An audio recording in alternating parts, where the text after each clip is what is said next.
The good news yesterday, I went 4-1 here on the video report with my complimentary plays, including another top play winner in college football, now 10-4 the past 14 Saturdays as Notre Dame got the job done at USC. Not bad, right? In fact, the complimentary plays over the past 8 days here on the video report on a red hot roll. College and NFL combined, hitting 10 out of the last 13. Because not only did I cash in with Notre Dame yesterday, but also gave you winners on Louisville, UNLV, Indiana, all easy winners, with the lone loser being Ohio State. And we'll talk about Ryan Day in just a moment. Now, the bad news is I lost my best bet, the play that really mattered, the one that my paying customers come to the site to get. And that, of course, was BYU. And unfortunately, the gambling gods were not smiling on me yesterday because BYU, a 13-point favorite, scored with about 2.5 minutes to go in that game, went for the 2-point conversion and missed and only won the game by 12. But you know what? That's how the cookie crumbles because sometimes you just don't get those winners. But I'm in no position to complain because today, guys, listen, the bottom line is this. I'm going for football winner number 15 out of 19. I'm going for winning day number 14 out of 18. And despite losing that normal top rated 15 dime play yesterday, of which I've still won 7 out of 9, including 3 straight in the NFL, including Thursday's Thanksgiving Day winner with the Cowboys and last Monday's winner on the Ravens. Today I've got raised the bar 20 dime winner number 21 out of 31 over the past 3 seasons. This is my second highest rated play. And it's my undervalued favorite lock. It's one of your games at 1 o'clock Eastern time. And when you get it, I'll explain why. I just don't get the line. I don't know what the odds makers are thinking. I don't get the price. And once again, it's going to be the half price play of the day using coupon code HALF, HALF. It's just as strong as last Sunday's winner with the Lions at Indianapolis, just as strong as the previous Sunday's winner with the Lions crushing Jacksonville, and just as strong as, 3 Thursdays ago winner with the Eagles over Washington. Again, raised the bar football winner number 21 out of 31, and it's the half price play of the day using coupon code HALF, HALF. If you haven't figured it out by now, I'm Al DeMarco, general manager, DeMarcosports.com, because what else are you watching the damn video for?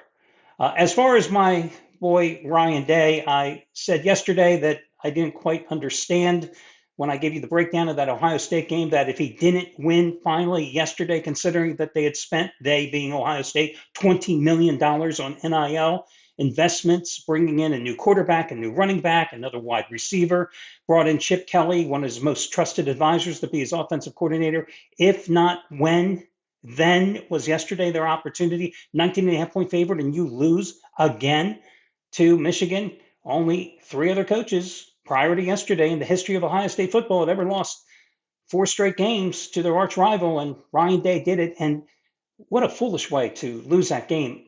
Michigan comes in, one of the best run defenses in FBS, and you continually run the ball right into the middle of their defense. I don't get it. I'm watching the game yesterday, and I know Ohio State has offensive line problems because of injuries.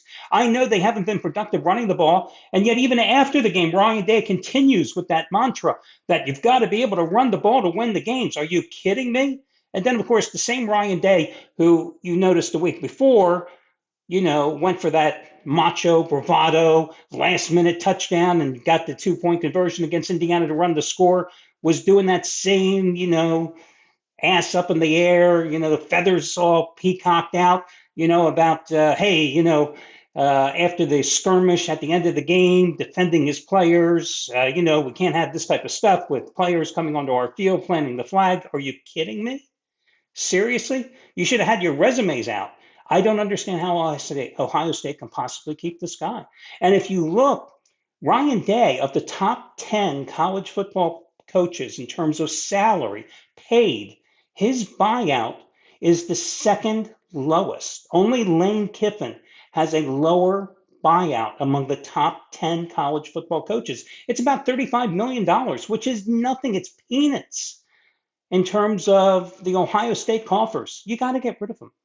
Seriously, how can anybody retain this guy. It's criminal. If you're an Ohio State fan, I almost feel sorry for you. Anyway, let's move on. Let's talk about these games today.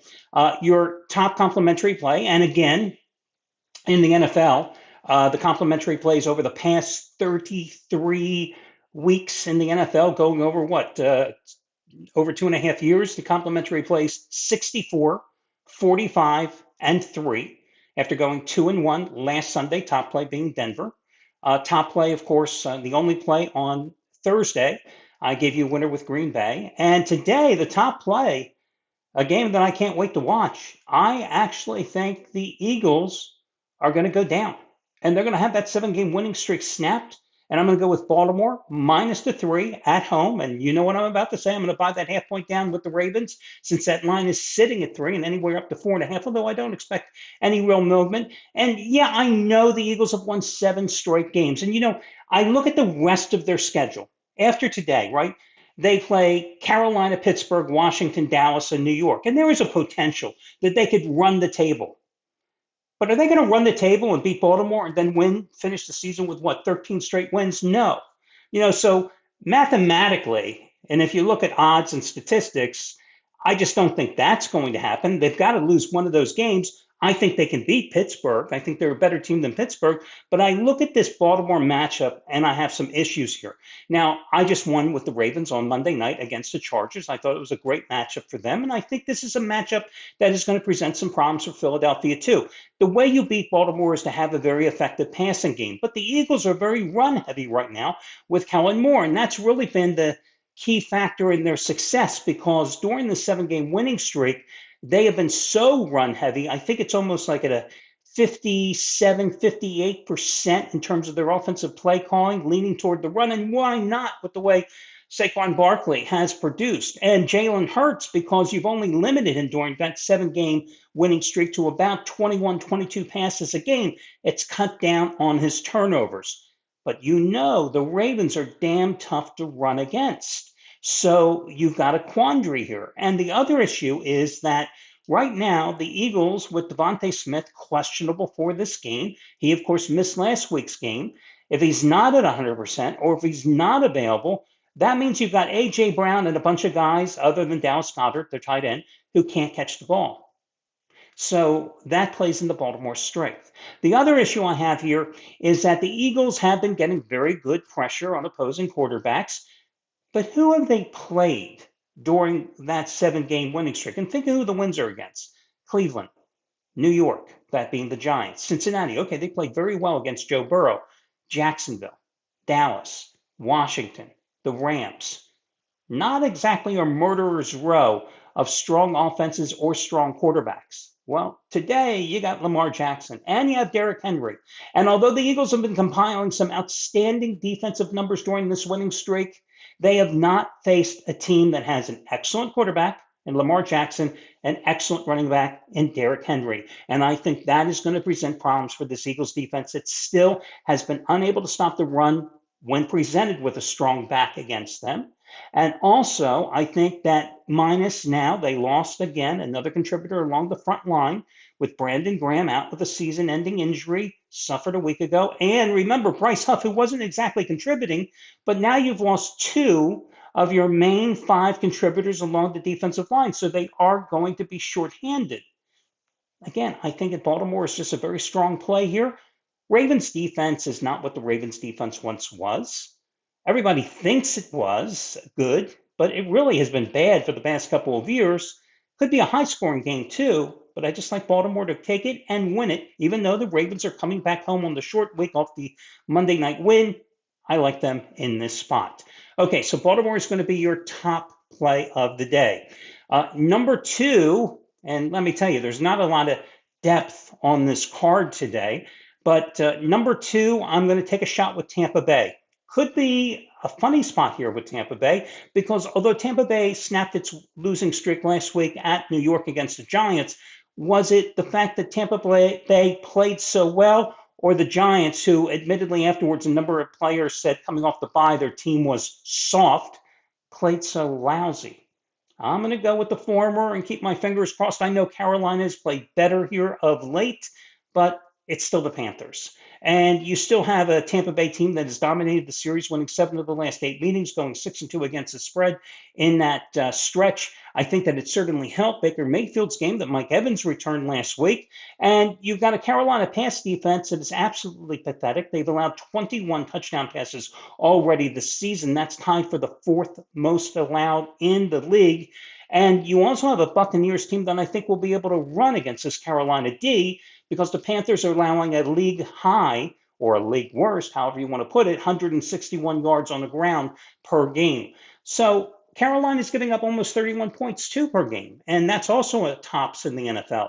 So I like Tampa Bay minus the 6 on the road, and I'm going to buy down the half point in that particular spot too. In the Snow Bowl game here tonight, I'm going to go with Buffalo at home, minus the 6. Some places it's 6.5, but you can still get 6. And again, buying down the half point here on the Bills, coming off the bye against an injury-riddled San Francisco team. Bills 5-0 at home this season, and they have scored at least 30 points in every single game. You're taking a San Francisco team that last week in an injury-riddled affair lost at Lambeau, went back to San Francisco, traveling across the country again, even further this time, to play in inclement weather. I don't think that's exactly a recipe for success for the 49ers. True, they haven't lost 3 in a row all season long, but there's always a first time, isn't there? And I say it's tonight. And I was also looking at the numbers here for the 49ers, very undisciplined the past 2 weeks, 18 penalties the past 2 games. They're going to be without Nick Bosa. They're going to be without starting left tackle Trent Williams. I think this, again, is just a recipe for disaster. So I've got to go against the 49ers in this spot. Again, this is not a card with a lot of depth. I thought about Atlanta, -1 at home against the Chargers. Again, now it's the Chargers. Coming off the Monday night loss, going on the road. The only thing that worries me about the Falcons is the fact that a team that only has 10 sacks in 11 games could be problematic for a Chargers offense, and has Justin Herbert having a great season. But the Chargers, down at running back, they're going to have to go with Gus Edwards, who really hasn't been a featured back in a couple of years because of the knee injuries. Remember, they lost J.K. Dobbins, who was averaging 17 touches a game, to a knee injury last week. I thought about Cincinnati coming off the bye at home against Pittsburgh. The thing there is, even though the Steelers haven't been getting the job done consistently offensively, they have a defense. Bengals don't have a defense. They have Joe Burrow, but it's also going to be damn cold in Cincinnati. How is that risk going to respond? So I just canceled out those games. So again, my top play is going to be the Ravens, and it's a strong top play. Number 2 is going to be Tampa Bay. And then number 3, again, is going to be Buffalo in the snow. That'll do it for today. I wish you well, guys, and we will talk again. And remember, if you want to subscribe to the video, you know what to do it down there on the bottom. And if you like the content, I jokingly said yesterday, if you like the shirt, give it a like, a thumbs up. And people actually wrote in that they liked the shirt. I was just kidding, guys. Instead of most videos, most videos say, hey, subscribe now, give it a thumbs up if you like the content. I was just kidding about the shirt. I mean, if you like the shirt, be my guest, but thumbs it up anyway. What the hell? Anyway, good luck, guys, and I'll talk to you again soon.